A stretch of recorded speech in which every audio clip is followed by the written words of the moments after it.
अस्सलामुअलैकुम।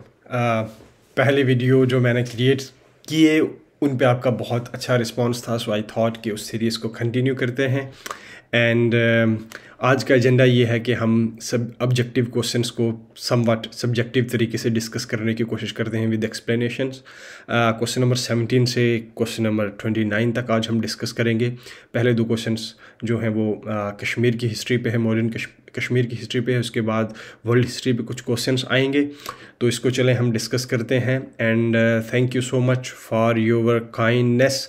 और बहुत अच्छे अच्छे लोगों ने क्वेश्चंस कमेंट्स वगैरह वीडियोस पे किए थे, तो आई थॉट कि और वीडियोस क्रिएट करने चाहिए क्योंकि इससे बहुत लोगों को फ़ायदा हो रहा है एटलीस्ट। तो चले हम क्वेश्चन स्टार्ट करते हैं। The big landed estates abolition act was enacted इन, तो डेट पूछी गई है यहाँ पे। तो इसका कंटेक्स्ट ये है कि कश्मीर में मिडिल मैन इंटरमीडियरीज बहुत सारे थे, और कश्मीर में एक 1930s 40s में पूरी जो मूवमेंट चली थी, उसके बाद लैंड सेटलमेंट लाए गए थे और लैंड सेटलमेंट कमिश्नर्स थे, यहाँ पे कमीशंस आए, और उसके बाद लैंड जो बिग लैंडेड एस्टेट्स थे, बड़े बड़े ज़िम्मेदार लोग थे, तो लैंड रिफॉर्म्स हुए। और इसलिए 1950 में जो बिग लैंडेड एस्टेट्स थे इनको ख़त्म करके जो लैंड थी वो एक्चुअल टिलर्स को दे दी गई, ताकि इंटरमीडिएशन ख़त्म हो जाए और एग्रीकल्चरल एक्टिविटीज़ जो हैं वो बड़े लेवल पे, मास लेवल पे वहाँ पे सेल्फ सफिशिएंसी आ पाए। एक इससे रिलेटेड इंफॉर्मेशन ये है कि 2008 में द बिग लैंडेड स्टेट्स जो एबोलिशन एक्ट 1950 है, इसको अमेंड किया गया था। उसके बाद नेक्स्ट क्वेश्चन को डिस्कस करते हैं। Who among the following was the first land settlement commissioner of Kashmir. ये क्वेश्चंस कहीं ना कहीं थोड़े थोड़े आपस में रिलेटेड हैं, हिस्ट्री है तो रिलेट कर रहे हैं। तो आंद्रियो विनगेट जो ऐसे बंदे थे जो फर्स्ट लैंड सेटलमेंट कमिश्नर यहाँ पे आए थे, और 1885 में फर्स्ट रेजिडेंट आता है, और लेकिन 1887 यानी कि 2 साल के बाद फर्स्ट सेटलमेंट कमिश्नर यहाँ पे आता है। और उनकी रिपोर्ट में इस चीज़ को यानी कि लिखा गया और दर्ज किया गया कि जो लोग हैं उनको मिडिल मैन उनको कंज्यूम कर रहे हैं, उनकी लैंड को, क्रॉप्स, मार्केट्स, एवरीथिंग। और इसी बेसिस पे और इसी तरीके का एक detailed account sir Walter Lawrence हैं जो इनको सपोर्ट करते हैं, लेकिन इनको सपोर्ट करते हैं और एक बहुत detailed account the valley of Kashmir लिखते हैं 1985 में। तो उसके अंदर डिटेल्ड तरीके से जो इंटरमीडिएशन जो लोग करते हैं, intermediaries, middle class, middle man, उसके ऊपर बात होती है। चलें अब वर्ल्ड हिस्ट्री के क्वेश्चन हैं। Who was the author of the divine comedy. तो डिवाइन कॉमेडी का राइटर कौन था? ये बहुत ज़रूरी बुक थी, और ये रेनेसेंस पीरियड और ह्यूमनिज़्म के बाद जो रेनेसेंस पीरियड आता है उसके एक राइटर हैं दांते। इन्होंने ये इटालियन पोइम लिखी थी 1308 में, ये शुरू करके इसको 1321 में अपनी डेथ से कुछ टाइम पहले इसको कंप्लीट करते हैं। तो option A is the correct answer. The 100 year, question number 20, the 100 years war 1337 से 1453 तक जो चलती है, ये कौन से दो मुल्कों के बीच में चलती है? तो 100 ईयर वॉर जो होती है ये इंग्लैंड एंड फ्रांस, सी इसका करेक्ट आंसर है। इसका कंटेक्स्ट ये था कि जब यूरोपियन पावर्स दुनिया में वॉयजेस ऑफ डिस्कवरीज़ के थ्रू दुनिया को कन्क्वेस्ट कर रही थी, लेकिन उसके पहले वाला जो पीरियड था, ह्यूमनिज़्म और रेनेसेंस वाला जो पीरियड था, उसमें इनके आपस में बहुत सारी राइवलरी चल रही थी। इसलिए जो रिकॉर्डेड ह्यूमन हिस्ट्री में one of the longest Wars इस वॉर को कहा जाता है। इसी तरीके के कुछ वॉर्स रिकन्क्विस्टाडोर्स हुए थे स्पेन में, लेकिन वो इससे डिफरेंट हैं। तो ये इसका आंसर जो बनता है इंग्लैंड एंड फ्रांस। और इससे रिलेटेड जो हम एक कंटेक्स्ट समझ सकते हैं कि इसी तरीके से ये राइवलरी यहाँ पे ख़त्म नहीं होती है। बाद में जब ये कॉलोनियल पावर्स दुनिया में जाते हैं और इंडिया में इसकी एक्सटेंशन 7 ईयर वॉर वहाँ पे हो रहा होता है यूरोप में, लेकिन इंडिया में इसकी जो एंग्लो फ्रेंच राइवलरी जो थी साउथ इंडिया को कंट्रोल करने के लिए, वो हम देख सकते हैं।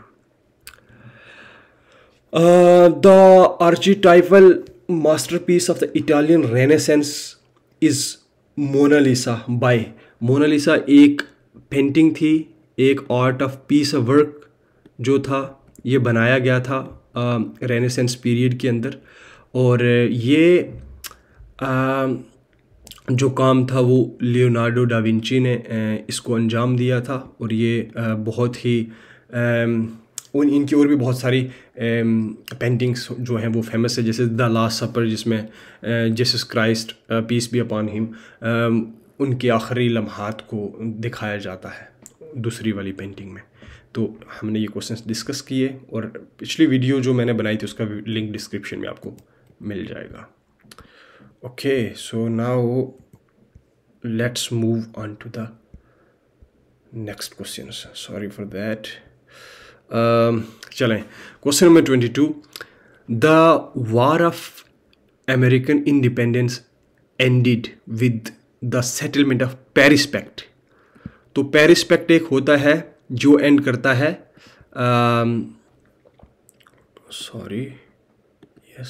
पेरिस पैक्ट जो होता है ये अमेरिकन वॉर ऑफ इंडिपेंडेंस को ख़त्म करता है। और यहाँ पे हमसे डेट पूछी गई है पेरिस पैक्ट की, तो इसकी जो डेट है वो 1383 है।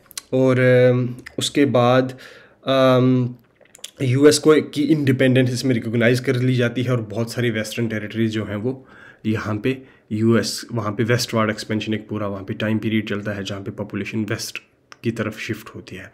तो इसलिए इसका जो आंसर होगा वो 1387 होगा। उसके बाद question number 23। The Scottish economist Adam Smith road the wealth of Nations. Wealth of Nations एक बुक है जो एडम स्मिथ ने लिखी है। इसकी डेट पूछी गई है तो 1776 में अमेरिकन वॉर ऑफ इंडिपेंडेंस शुरू होता है, आप इसके साथ याद रख सकते हैं। और इस बुक के अंदर क्या था? इस बुक के अंदर ये था कि जो इस इंसान ने इंक्वायरी की थी nature and the causes of the wealth of Nations, historical and contemporary examples लेके, और लेज़र फेयर इकनॉमी की बात की थी, फ्री मार्केट इकनॉमी, यानी कि मार्केट जिस तरीके से ऑपरेट करता है स्टेट को उसके अंदर इंटरवेंशन नहीं करना चाहिए। इसी के बेसिस पे फ्री मार्केट इकनॉमी पूरी दुनिया में जो है कैपिटलिज्म का इस थ्योरी को बेस माना जाता है। और ये इंसान ये कहता था कि दुनिया में जितना भी कॉमर्स होगा उसको इसने कहा कि वो सोसाइटल गुड होगा, यानी कि सोसाइटी के लिए बहुत फ़ायदेमंद होगा।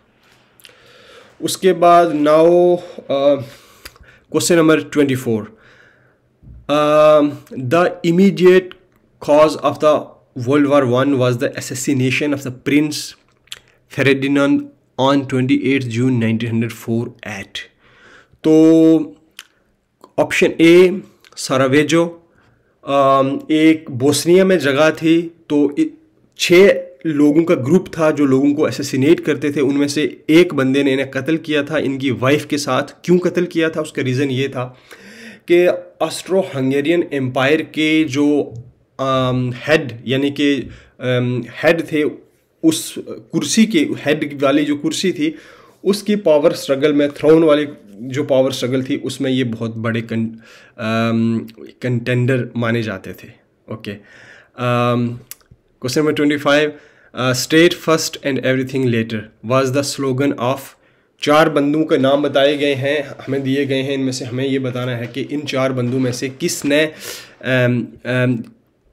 State first and the everything later वाला स्लोगन दिया था। तो एडोल्फ हिटलर, मुसोलिनी, स्टालिन और Kim IL Sung, North Korea. तो आपको इसका आंसर क्या लगता है? ओके, इसका आंसर जो है वो जोसेफ स्टालिन है। तो सोवियत यूनियन जो क्रिएट हुआ था, स्टालिन का उसमें बहुत बड़ा रोल था। और क्योंकि कम्युनिस्ट मैनिफेस्टो में एक बहुत बड़ा स्लोगन था जिसके साए तले ये स्लोगन कहीं ना कहीं आ गया था, वो ये था कि दुनिया के मेहनत कशो एक हो जाओ, यानी कि workers of the world unite. तो ये कम्युनिस्ट मैनिफेस्टो का ही उसी तरीके का एक स्लोगन है, लेकिन ये बहुत ज़्यादा फेमस नहीं हो पाया। और इसमें यह पता चलता है कि prioritisation of the states interest over the individual needs, जिसमें हमें ये देखने को मिलता है कि कलेक्टिव ओवर इंडिविजुअल, यानी कि स्टेट को बड़े लेवल के ऊपर जो है वो अहमियत हासिल यहाँ पे होती है। और क्वेश्चन नंबर 26।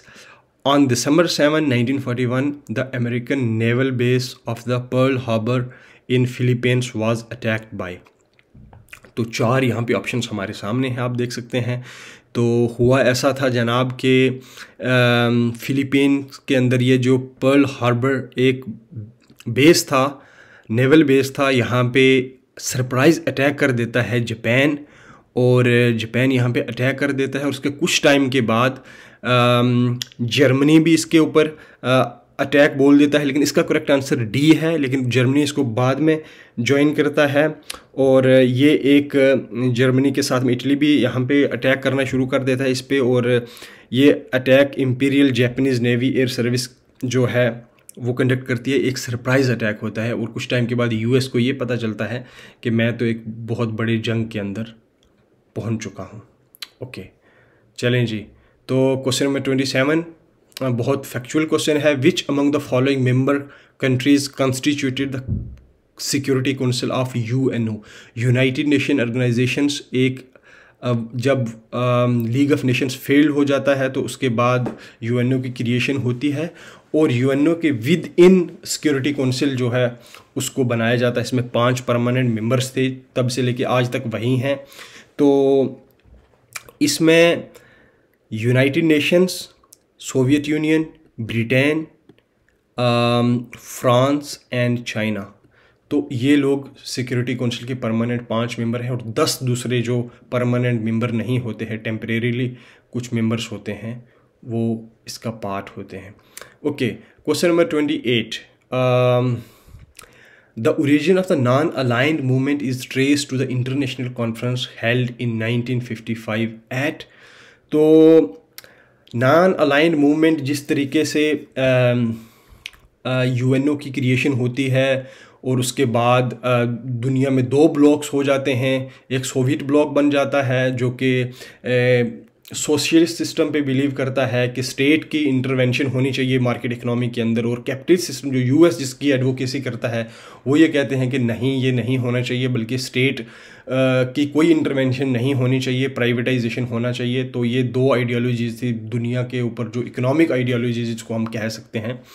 तो इस तरीके से एक थर्ड फोर्स यहाँ पे सामने आती है जो नॉन अलाइंड मूवमेंट है, जो कि डेवलपिंग नेशंस जो हैं वो एफ्रो एशियन नेशंस जो हैं वो इस बात की एडवोकेसी करते हैं कि नॉन अलाइन मूवमेंट होनी चाहिए। हम किसी एक की तरफ नहीं है कि कॉलोनियलिज्म और नियो कॉलोनियलिज्म के ख़िलाफ़ होते हैं। और 1955 में एक बहुत इम्पॉर्टेंट कॉन्फ्रेंस यहाँ पे अटेंड होती है इंडोनेशिया के अंदर। इंडोनेशिया में यहाँ पे ये कॉन्फ्रेंस अटेंड होती है, और 29 कंट्रीज़ इसको शुरू में अटेंड करते हैं, जिसकी जिन कंट्रीज़ की कलेक्टिव पॉपुलेशन 54% दुनिया की पॉपुलेशन के बराबर होती है। तो इसलिए ये इसका आंसर इंडोनेशिया हो जाएगा। ओके, उसके बाद question number 29। On 1st October 1949, the Communist Party of China came to power under the leadership of। तो 4 ऑप्शंस है, माओ त्से तुंग, सन यात सेन, चियांग काई शेक और नन ऑफ द अबव। तो इसका आंसर जो है वो नन ऑफ देम है।